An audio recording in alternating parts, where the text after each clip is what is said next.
Plays all night. Hi, I'm Kapil. He always I'm Akif.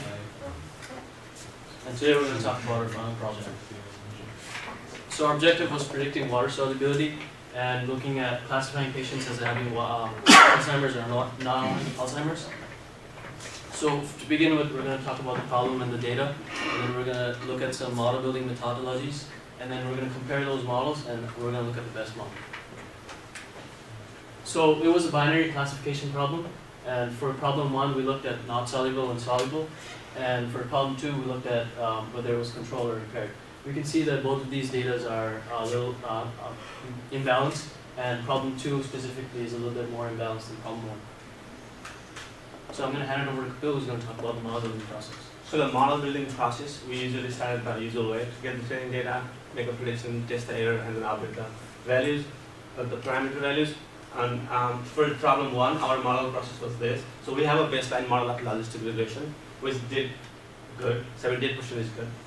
But we wanted to improve on it, so we tried random forest and XGBoost. Among other models, they did well. So we cross-validated them, and then so we take a weighted average of 60% of XGBoost and 40% of random forest for our final model, which gave us the AUC of 84%, which is quite good.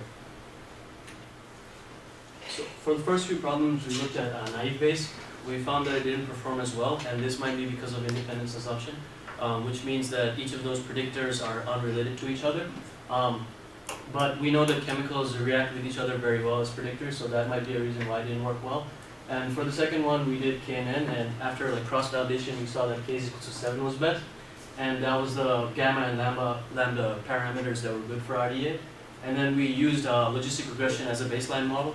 And then we tried neural network, but it didn't perform as well for problem 1. And for problem 2, we looked at the two best models that we chose were random forest and XGBoost. And for random forest, after cross-validation, entry is equals to 50 was good. And then we got a misclassification rate of 0.223. And then the number of splits in each variable, m tries equals to 7 was really good. And the top 3 variables that we got was x38, x65, and x52.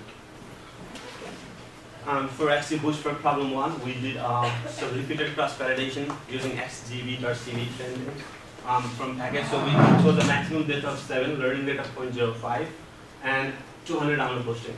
So which gave us a misclassification of 0.273, which is not that great. But for problem 2, we chose artificial neural network baseline model, a single layer neuron, which gave us a misclassification rate of 29%, which wasn't good. And then we chose a random forest. We did a repeated cross-validation on random forest too, which gave us the optimal number of trees 100 and m tries 8. That was our final model with a misclassification rate of 17% for our problem 2. Thank you.